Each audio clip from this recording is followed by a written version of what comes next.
If we could come to order, please. I'd like to start the meeting.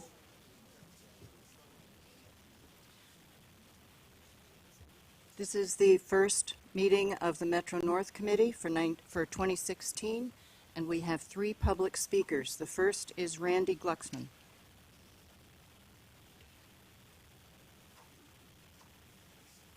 Good morning. The first thing to do is to commend the Metro North and all their employees for getting the service up and running as quickly as they did. And I also wanted to give a shout out to the West of Hudson Superintendent Fred Chittister. He was in regular contact with me over the weekend, keeping advised on the service operations or lack of, and I was pleased about that. Thank you. Thank you, and I certainly echo congratulations to the Metro North team. You did a spectacular job, and also to Mr. Chidester, because I did come in on a train yesterday from West of Hudson. The next speaker is Orrin Getz.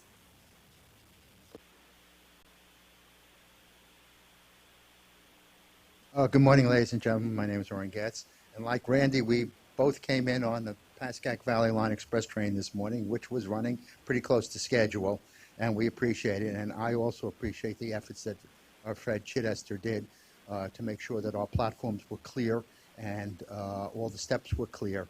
And there were schedules out for any new passengers that may be riding Metro North because they couldn't drive today. So that was greatly appreciated. Also appreciative of the support I get from New Jersey Transit, in particular the support of Mr. Robert Lavelle, who's Vice President and General Manager of Rail Operations. He's been very, very cooperative with me, and I really appreciate that. One big issue that we do have is that it seems that Metro North's management isn't tuned into Rockland County. And, you know, the current 5-year capital program has some great things for Orange County, thanks to Commissioner Metzger, who fights for Orange County, and we appreciate that.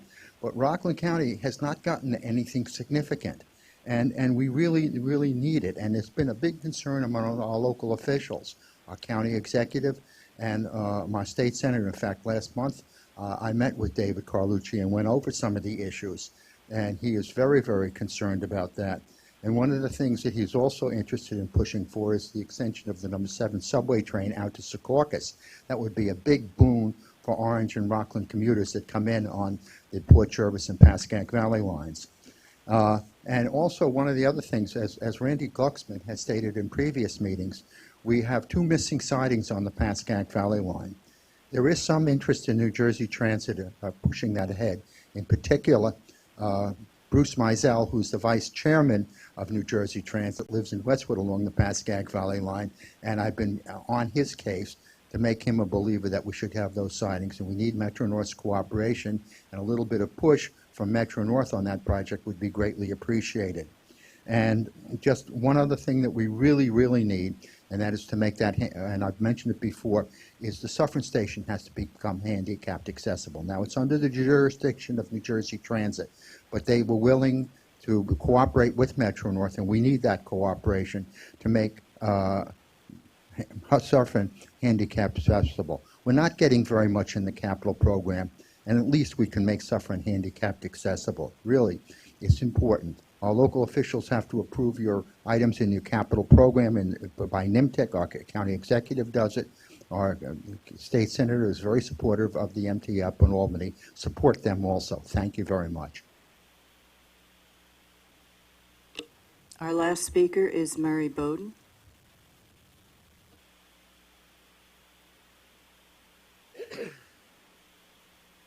Good morning. My name is Murray Bowden. When I was here last month, I asked about why the train horns were blowing at 125th Street Station.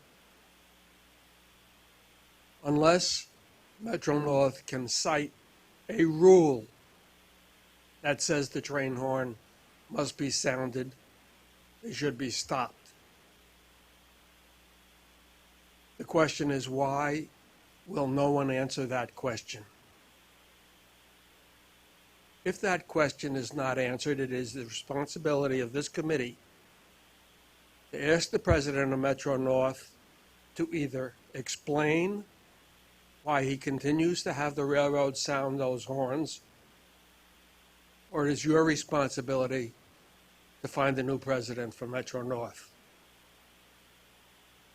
It's indicative of the answers that are not forthcoming.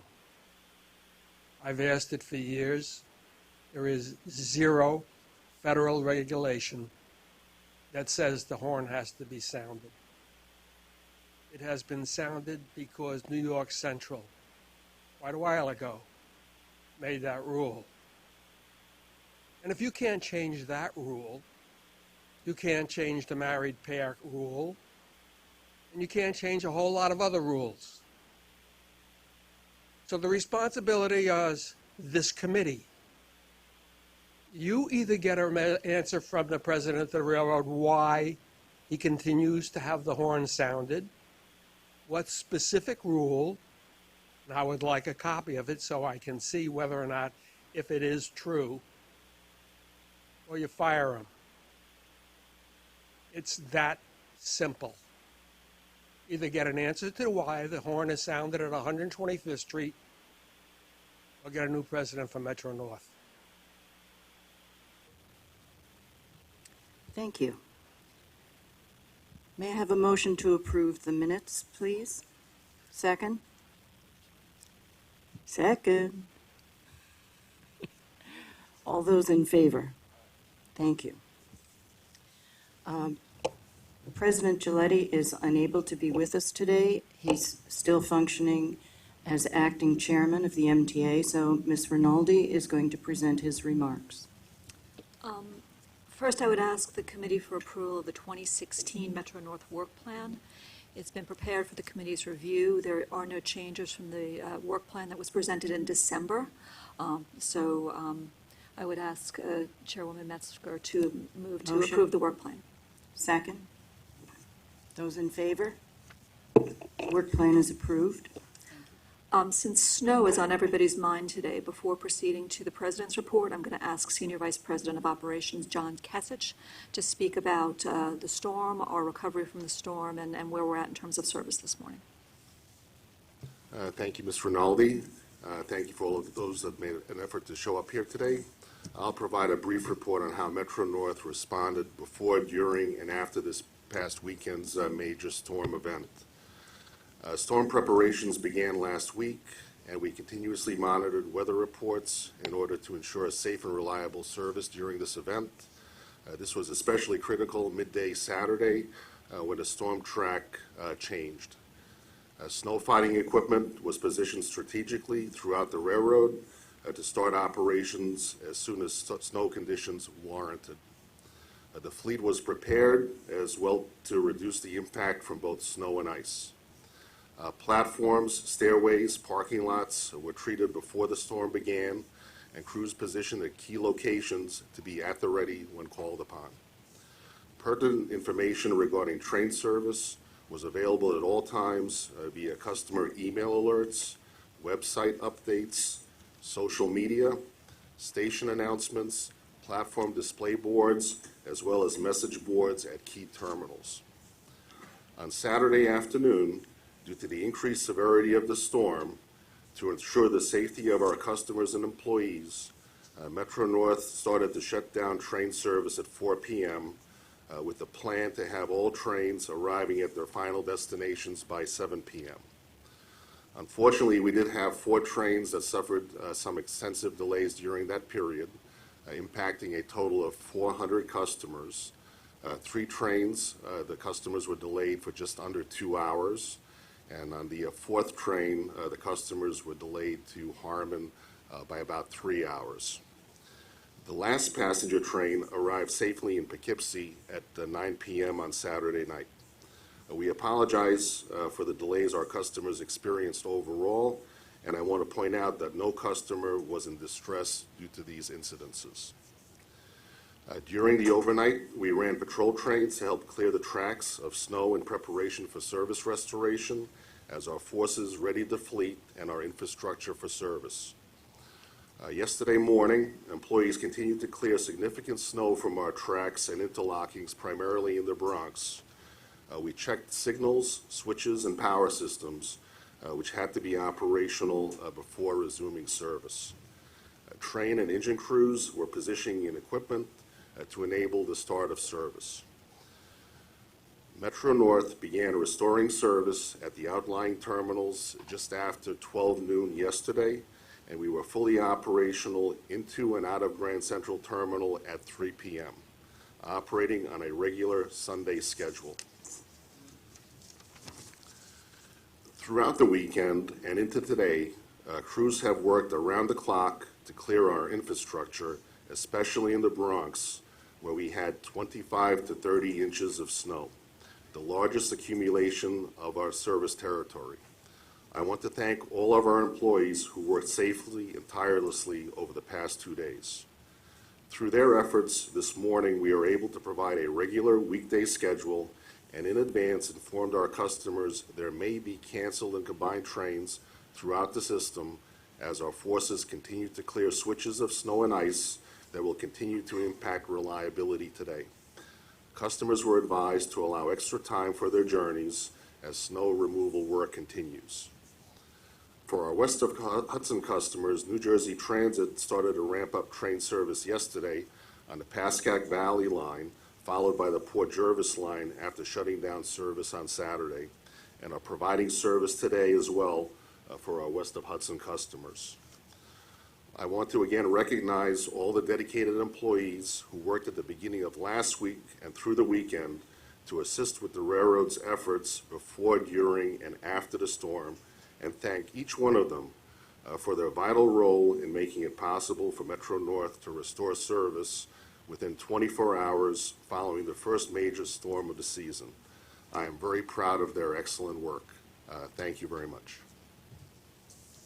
Thanks. Hey, Mel. Speaking Thank you, for the Kathy. entire committee, we're proud of their work. Thank you. Thank you. Thanks, John, and I want to echo your thanks to our workforce who did an amazing job under very difficult circumstances. Yes, Chuck? Let me ask one question. To what extent, if any, do you have crews going out to work on removing ice and the like from the stairs? That's where you're going to get your slip and fall on the platforms. You've done a remarkable job. The people who work at Metro North are to be commended. They have done an absolutely remarkable job. I'd like to see if we can take steps now to minimize the prospect of slip and fall claims coming at us down the road. So if somebody could take a look at marshaling people to just go work on those treads, that would be a plus. Mr. Merla, just to follow up on actions we have taken, Saturday afternoon after service was suspended, that allowed our MW forces to do their initial cleaning of the platforms.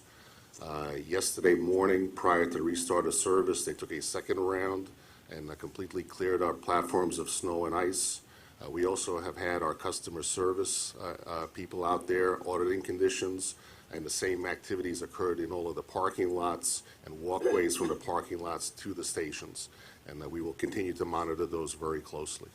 At the moment, it's the stairs I'm worried about, bearing in mind personal experience, please. Okay. Thanks, John.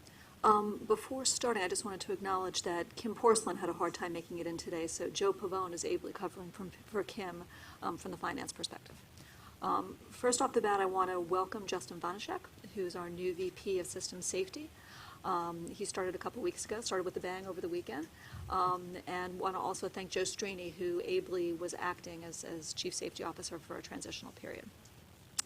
While we're on the subject of safety, Metro North continues its focus on several safety initiatives, and I'm pleased to report that thanks to our partnership with NASA and the FRA, we've been able to implement confidential close call reporting, known as C3RS, which will be instrumental in establishing or reestablishing a strong safety culture across Metro North. C3RS is an industry-leading initiative that provides our employees with a confidential and anonymous process, enabling them to voluntarily report directly to NASA on safe conditions or actions with confidentiality and without fear of disciplinary action. With the help of ACRE, the Association of Commuter Rail Employees, C3RS was first rolled out last year to approximately 1,500 employees of the Transportation Department. And last week, we announced that working collaboratively with the unions representing maintenance of way and maintenance of equipment, 4,000 employees that they represent also now have access to C3RS. Metro North Management, labor negotiations representing these employees, and FRA Deputy Administrator Les Fiorenzo jointly signed an MOU describing the core principles and values of the C3RS program to its mechanical and engineering workers. Metro North is the first commuter railroad to implement the system with all of its operations workforce throughout the entire network. This is a tool that our employees can use and one that has already received a terrific amount of positive feedback from the members of the Transportation Department in Acre. And I know that the 5,500 employees now participating will feel the same way as we continue to take steps to ensure that Metro North maintains safety as its top priority. Yes, no.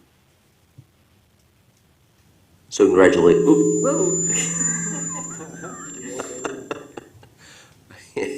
Sorry, but why don't you turn off your mic first? Oh, I'm sorry. That's okay. Thanks.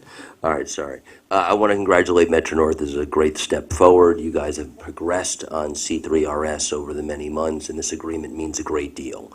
And I'm proud of labor and proud of management for working together to build this. Something I've raised before, something my colleague Mr. Bowen has raised before. When should we expect, given as on page 21, it says we already have 527 reports, 231 cases with analysis. When can we expect a report as confidential and as masked as possible that starts to give whether this committee or the safety committee some sense of some of the learnings? And I don't know what the volume of incidents we need before we have some common themes, but this is another great lens into what is happening from the view of the workforce, where the rubber meets the road literally. So it'd be helpful to know when we can expect that kind of insight. I'll take a shot at that. The first unions to actually join C3RS about a year ago were the Acre unions. I believe at the earliest we're going to be able to present some initial findings on that activity would be at the March committee meeting. The other unions just signed, so it'll probably be later this year or early next year before we have anything significant to discuss as far as findings there. So to that point, are we going to start adding on a programmatic basis results of C3RS findings on whether again for this committee or more importantly for the safety committee as a matter of course? I believe by the March committee we'll have those answers for you with regards to how we'll do the initial report and then how we'll phase in regular reporting to the committee.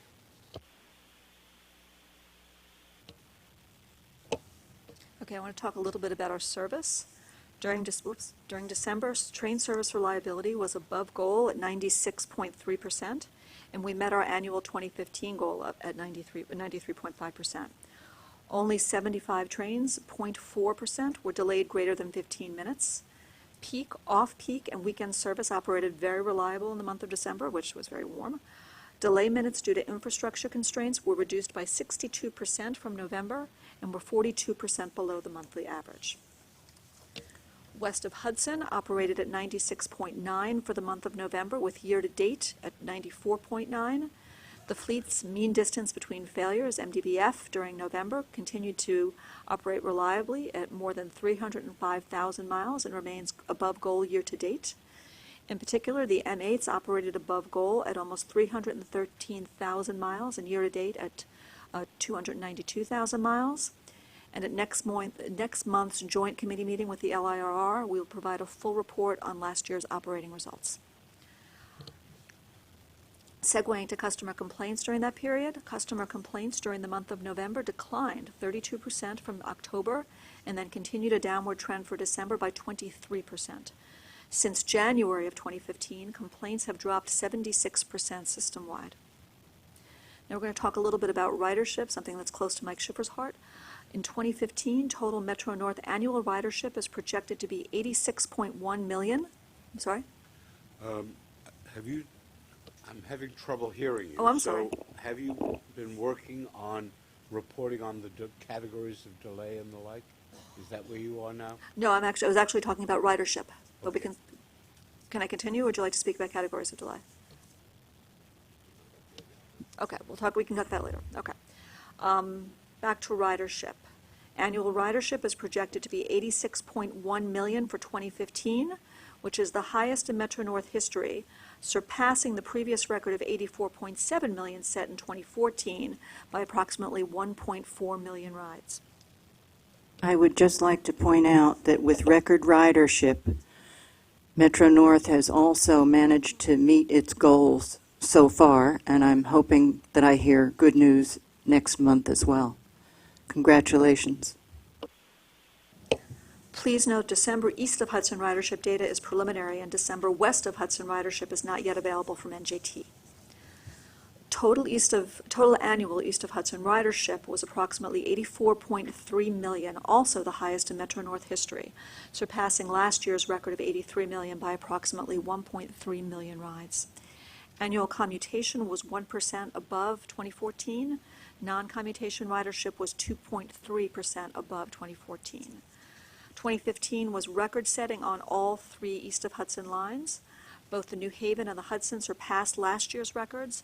The Harlem line surpassed the record set back in 2008 by 100,000 with 27.5 million annual rides.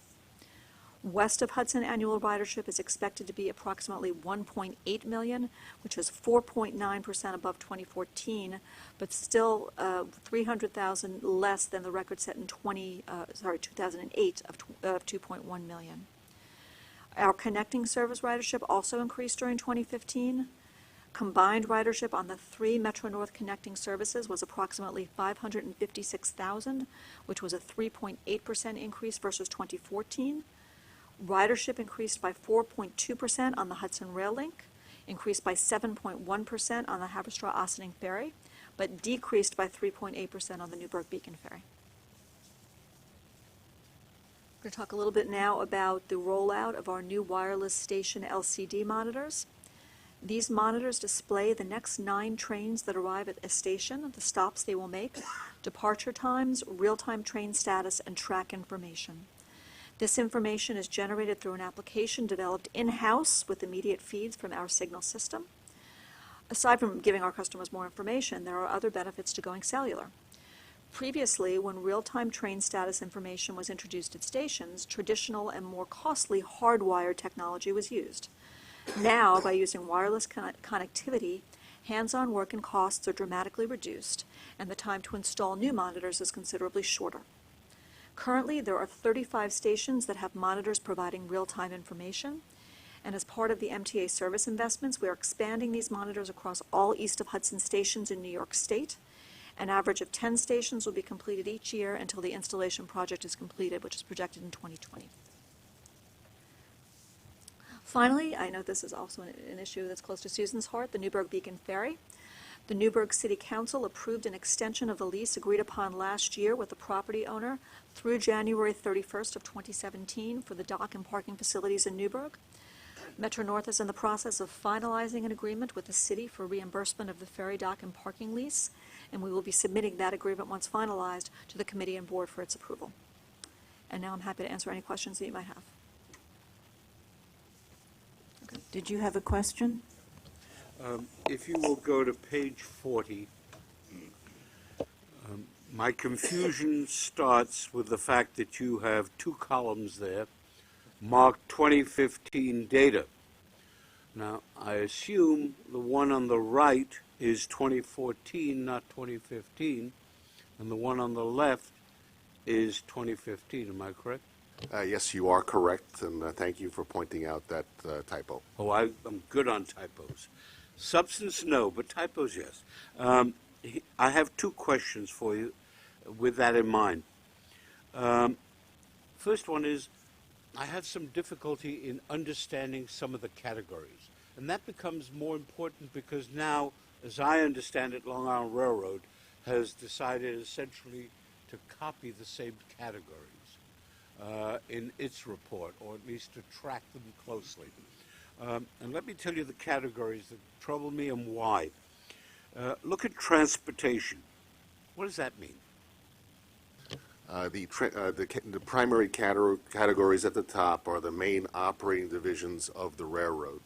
So transportation means our transportation department, which includes rail traffic controllers, train and engine crews, the people that actually operate the train service. Engineering is primarily our maintenance of way department, those departments and sub-departments responsible for infrastructure maintenance, maintenance of equipment. For purposes of delay, what is the difference between whether the delay is caused by engineering or maintenance of equipment or transportation? There must be a difference. Yes, the train delays could be caused by multiple factors. If a train is delayed due to a track failure, we assign that delay to that department. We then look at the distribution of delay causes by departments, and we know where to focus our future corrective actions. So if we see the frequency of infrastructure delays increasing, we know we need to modify our maintenance activities on the infrastructure to improve reliability in that area to minimize train delays. So, if I'm reading this correctly now, you have significantly reduced delays caused by engineering. You have significantly reduced the delays caused by transportation. I still don't understand what that means. And you have significantly reduced by other. And that's my second question. What's other?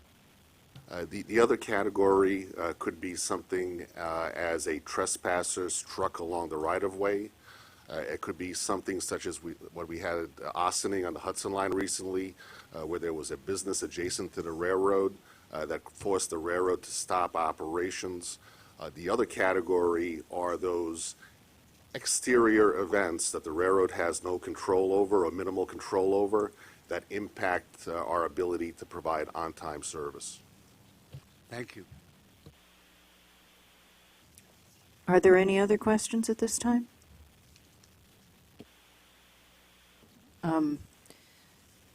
May we have your first safety report? Good morning. The safety report can be found on pages 18 through 21. I would like to highlight that both FRA reportable and lost time injuries are down over 6% in 2015. I would also like to update the Committee on C3RS for Transportation, even though we've done that already. There have been over 500 reports to date, and the peer review team has analyzed 231 of those cases. The training for the engineering and mechanical peer review teams will begin at the end of February, so we should start seeing results shortly thereafter. I'm happy to answer any questions you may have on the safety report. No questions? Chief Cohn? Oh, a question. I'm sorry, I didn't follow. There have been 527 reports, and you've analyzed 231. And then what was your last statement? We just signed the engineering and mechanical departments to the C3RS program. So right now we're in training for the peer review team. So we'll have reports similar to transportation. So that will begin end of February, early March, and then the program will start shortly thereafter. Okay, so just explain what happened to the 527 and the 231? What's my takeaway on that?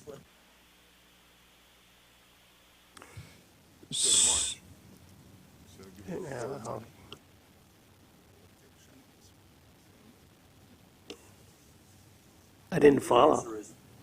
The answer is the March Safety Committee meeting. No, because they've hired, I couldn't hear you with that feedback, because we hired the engineers to analyze it? That's the part, I don't understand what's being done with it. What's being done, and we'll report in detail at the March committee meeting, is the transportation department, the Acre train and engine crews, their program actually started about a year ago. Over the last year, the program has received the 527 confidential reports into NASA. The process is NASA then processes that data and gradually provides the reports back to the railroad. The railroad then has a peer review team that goes through each one of those incidences. So what this describes is I see. Okay, now I recall what. Okay. But then, when the system's up and running, how long will this take from the close call report to a conclusion? I mean, obviously, it's no, just a range, because I have no idea. Again, it depends upon the quantity of reports in a particular category of risk. Typically, it would take around 6 months before a report has enough quantity to be able to generate a trend. We have many reports that come in. What NASA does then is consolidates the reports by category and similarity. The peer review team, understanding the operations of the railroad or the agency, then looks to determine what could be the contributing factors to those reports. They then generate recommendations or changes to either training, processes, rules, and then that's provided to senior management. And then based on those analysis and recommendations, we make future changes to our operation to minimize those risks. I'll leave it. Thank you. You've both been very good with answering my questions. Thank you. And I'm going to pursue this at another time and ask for Neil's help, because it just seems to me that I understand how each case would be different. By definition, I think that would be so. But 6 months sounds like a long time to me, particularly in the context of reporting close calls for safety. And I didn't know if that's basically the what was expected or what's to be expected through this system or not, and I'll continue it somewhere else. But you want to use this? If I could weigh in on the topic? You want this?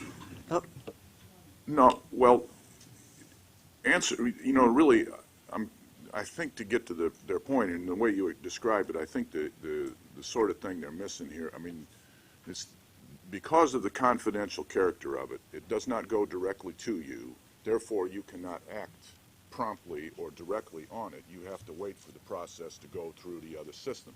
And it's the maintaining the confidentiality of it. If it was a close call reporting system, I'd say, hey, I almost ran a guy over today, fix it, something like that to you. But that's not what's going on here. You have this whole filter set up, and I understand why we do it from my point of view, and I think you understand it and that's why you came to an agreement with the labor organizations, because everybody had a common understanding of it.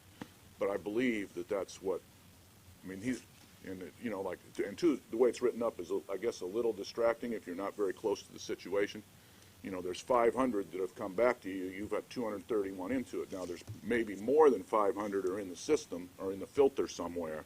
Maybe there's 700. But, we'll find out about that when the day comes. But I think that's what to understand. Not that you weren't clear. I also think that we have to recognize that this is a new program, and I rather expect that the turnaround will speed up as it gets itself really up and running, and we should see a lot more than 500 when it's spread across the entire property, which is where we're headed right now. So I think stay tuned. We've got a long way to go. I think we'll stay tuned is a good way to phrase it, but I think it's important to get the kinks out of the system, but the notion of it taking 6 months or longer to resolve a close call that has safety implications is a bit troubling and a bit surprising to me that the process seems to have taken over the point, and I'm going to be very focused on that. Thanks. I would... Mike? I clearly hear your concern, and I believe it's a issue of terminology. Close call has different levels of severity based on what the event is.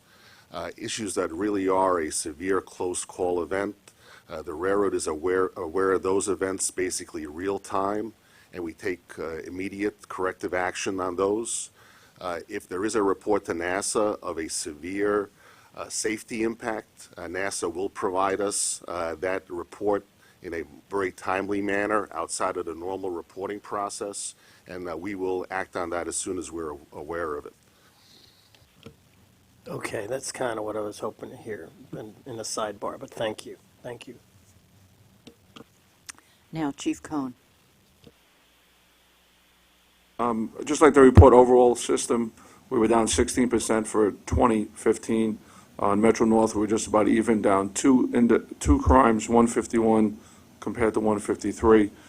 Just like to note, robberies were down 45%, 11 compared to 20 in 2014. Assaults were down 38%, 8 compared to 13. The numbers were driven slightly by an increase in larcenies, 112 compared to 103. Out of those 112, though, 77% of them actually, were unattended property. So overall, we had a very good year in Metro North, especially considering the increase in ridership. Just like to mention, due to the cold weather and the governor's executive order that he issued concerning placement of homeless individuals, we did start a very aggressive program back on December 30th. And since December 30th, and mainly in Grand Central and a few up on 125th Street, we placed 66 individuals into who were seeking shelter. And we're doing around-the-clock safety checks on individuals that are in our system as well, and we're going to continue that throughout the cold weather. Any questions? Chief, I don't really have any experience with crime stats, so maybe you can just clarify something. There was a marked increase in the number of arrests, but the exact opposite condition for felonies. So is that typical to see one go one way and one go the other? I realize that many of the arrests were probably for things that were not felonies, but just surprised to see felonies go down, but arrests go up by... There could be arrests for more minor offenses. There's not always a correlation between the exact crime that was committed and how many arrests we have. Some of those are self-initiated arrests, and some of the arrests you may be looking at could be on the eastern region as well. So, Mr. Mordler. I have 3 questions, if I may. Commissioner Ballin has repeatedly pointed out, and you have today too, the issues concerning the homeless and conditions at particularly Grand Central and 125th Street. I noticed that for all of last year, not a single arrest was made for panhandling. That's incongruous if you walk through Grand Central.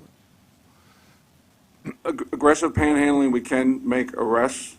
Summonses can be issued as well. I don't have the summons numbers in front of me, but I know that we issued summonses for panhandling. Some of the aggressive panhandling individuals were treated as emotionally disturbed individuals at times as well. We do remove probably one every 24 hours for that from Grand Central and or Penn Station as well. The only reason I focus on it is the incongruity of the fact that A, you have the problems at Grand Central, not a single arrest for panhandling. I would appreciate it if at some point, you have other things that are more important, at some point you took a look and let us have some information on what the summons situation is in that regard.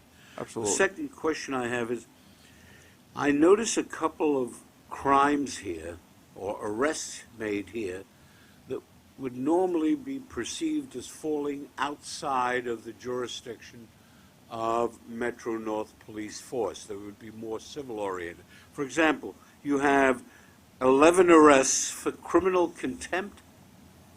You have arrests for criminal impersonation.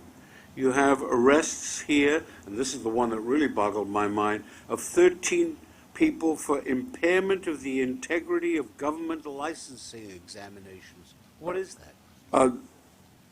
Yeah, exactly. That was a cheating on a test, and that was an investigation that was done with the MTA PD and the MTA IG. We can talk more about that. I prefer offline. All right, that's fine with me. But my concern really, other than that question, which I would like to hear the response to offline, is are you doing law enforcement activities at the behest of local law enforcement entities beyond the railroad's normal ken?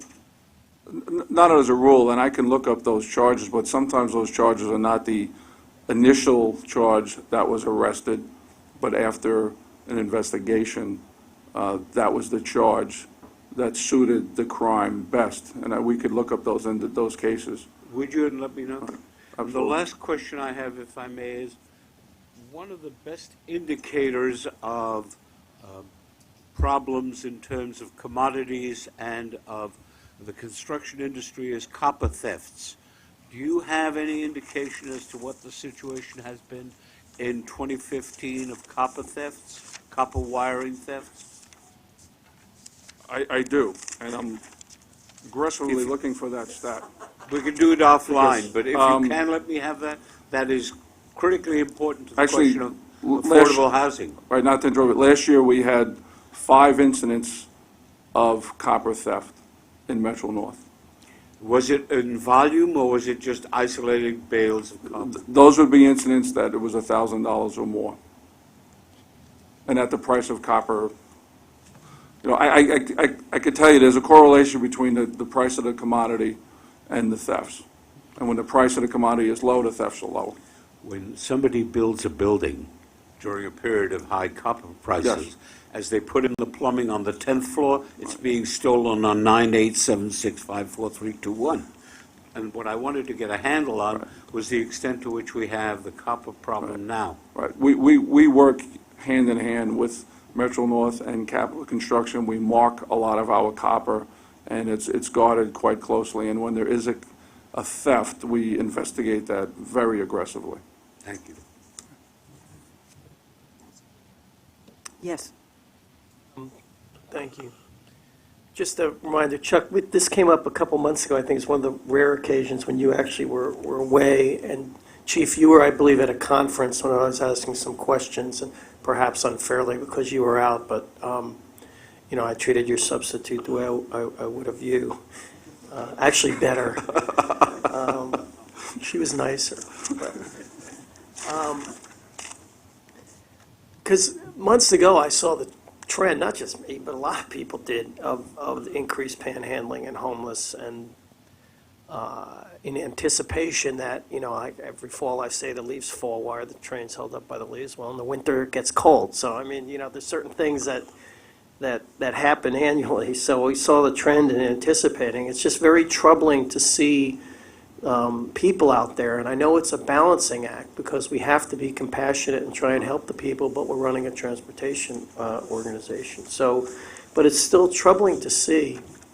But it was very reassuring to hear the compassion with which, you know, we treat people who are obviously in need and of lots of help. And I realize it's a balancing act, but it dawned on me, and you were very helpful. You sent me emails just to remind you, which had, I think, some of the information Chuck was just asking. So if you dig that out, you'll probably find what you want. But I just can't remember what month it was.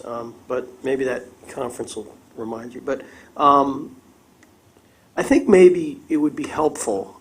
I also don't like the increase in governmental burden placed upon people of reports and stuff.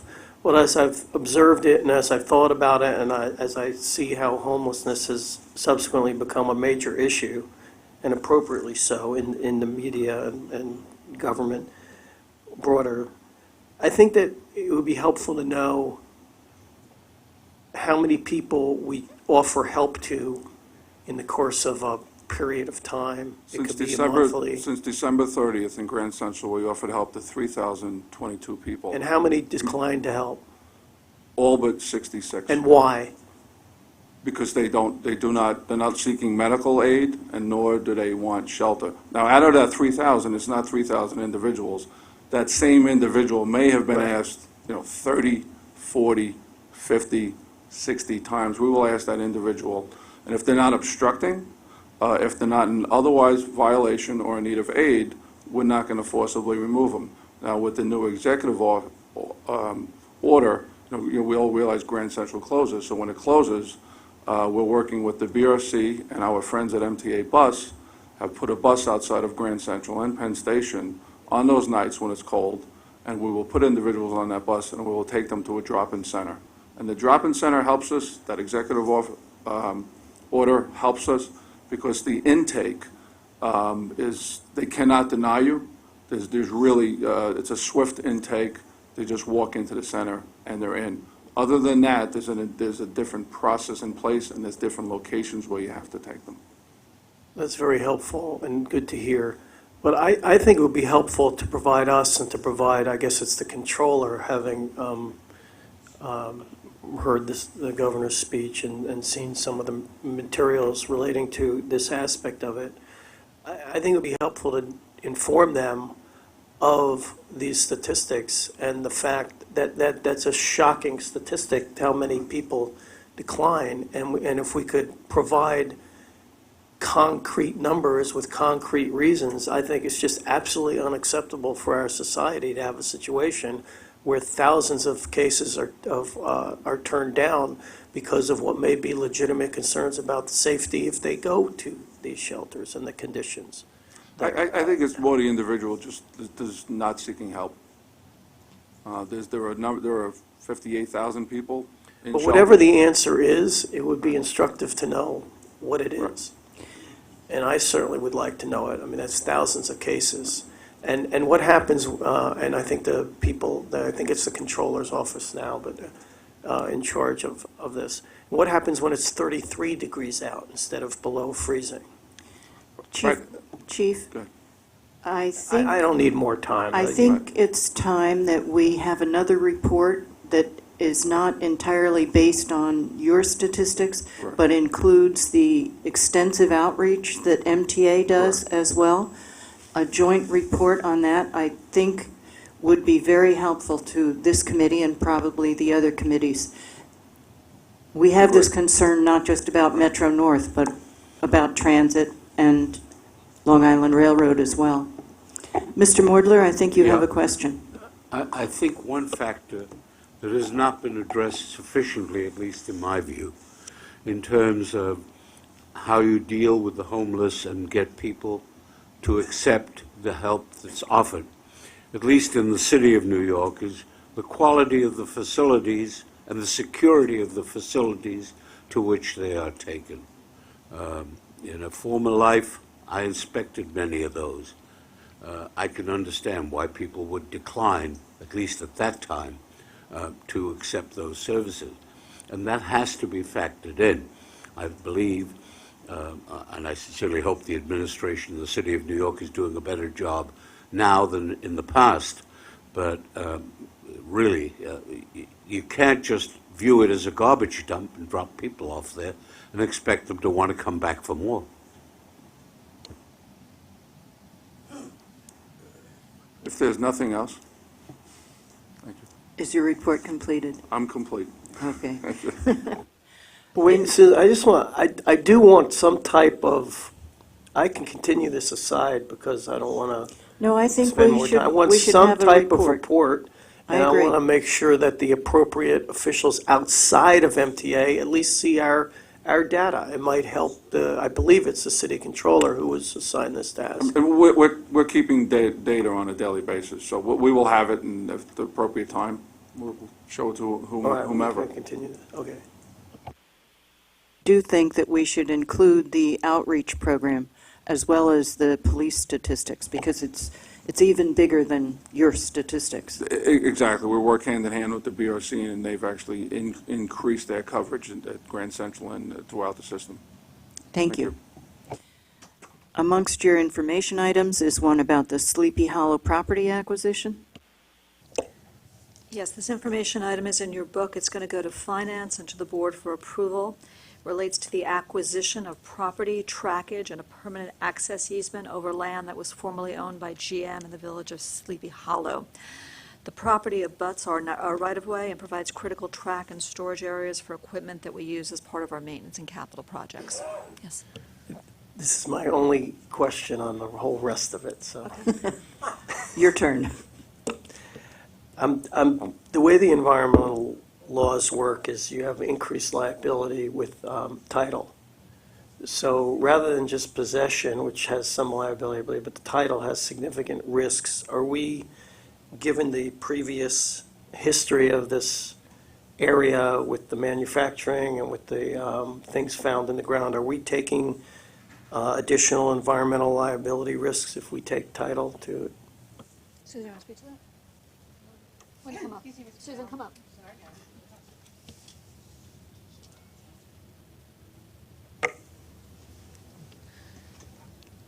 Thank you. We were aware of those risks.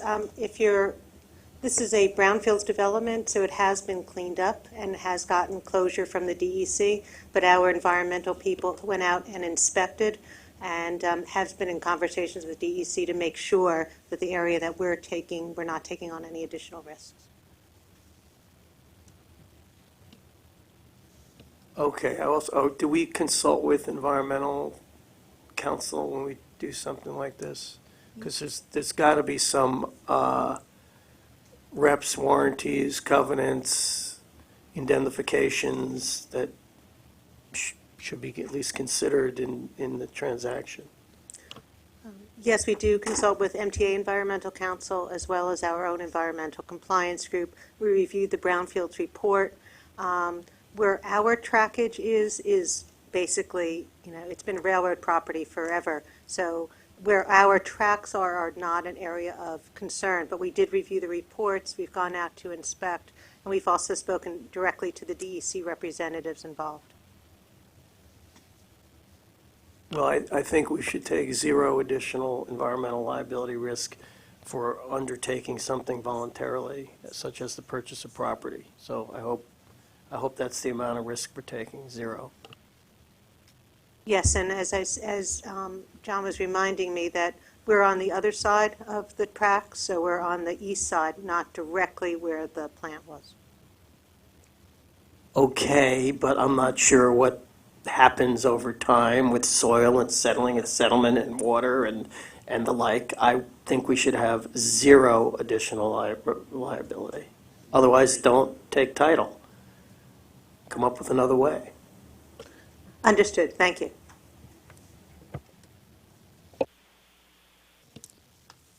In the procurements, we have 3 of them in the total amount of $1,308,000. 1.3.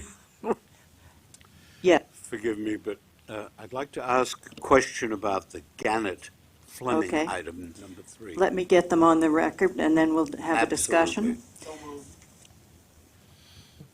Okay. There are no non-competitive procurements, and there are no ratifications, so we're dealing entirely with the 3 competitive procurements in the amount of $1.308 million. Mr. Mordler. Could somebody tell me when in this Gannett item was competitively solicited in 2013, were there any other bids? Yes, sir. Yeah, there were, I don't know the total number of other vendors, but it was competitively solicited under our original GEC program. And were those other bidders approached this time on this proposal?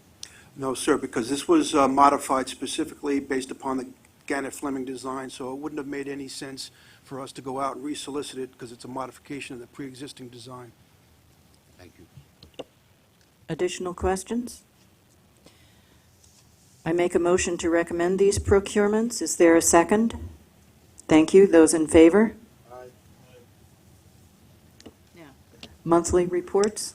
The monthly reports on our operations, financial, ridership, and the capital program are included in the agenda book, and we're happy to answer any questions that you might have about these reports. I have one question, if I may. Standees on the New Haven line. Why? What are we doing about it? Standees on the New Haven line are directly related to the significant increase in ridership on the New Haven line. Typically, over the years, our loading standard for trains has gradually increased. Where a train in the past, during a peak period, might have been 75% full.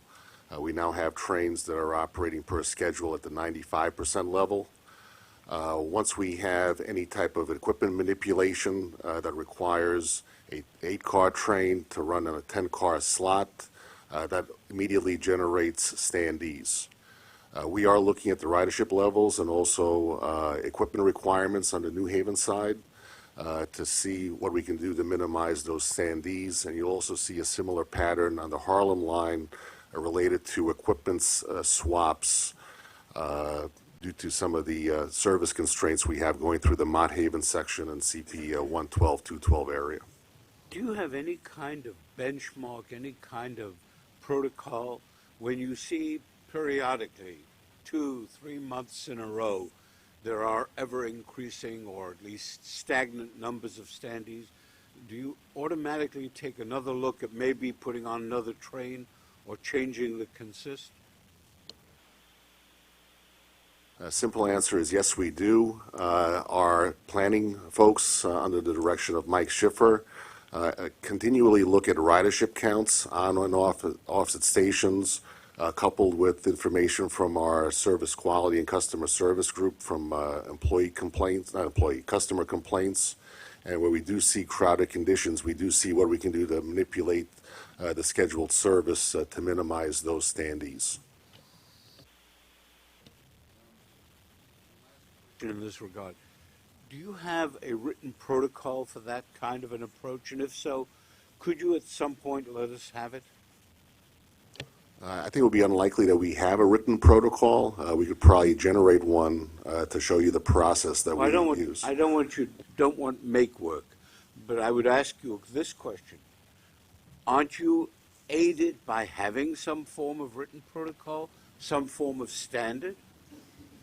We do have standards. I'll ask Mike Schiffer to speak a little bit about our standards with regards to minimizing standees and ensuring adequate seating. We have service guidelines that we can share with you, in terms of the percentages of seated customers that then trigger an additional adjustment to the consist. That's when we are able to adjust consist. There are some trains, for example, we have a couple of 12-car trains that are nearing capacity. We simply can't add cars to a 12-car train because of constraints at Grand Central and so forth. So in those cases, we look at what we can do to trains either before or after those trains scheduled. As you know, trains are balanced into Grand Central in kind of a ballet-like fashion, if you will, at our various interlockings, so there's not a lot of room to add additional trains into Grand Central. So we do what we can to manage consist within the availability of equipment, that is, within what rolling stock we do have. We do monitor the situation. We'll continue to monitor it, and we're happy to come back to you with a summary of our service guidelines. Are there additional questions on any of the topics we've had today? Our next meeting will be a joint meeting with Long Island Railroad on February 22nd. May I have a motion to adjourn? Second?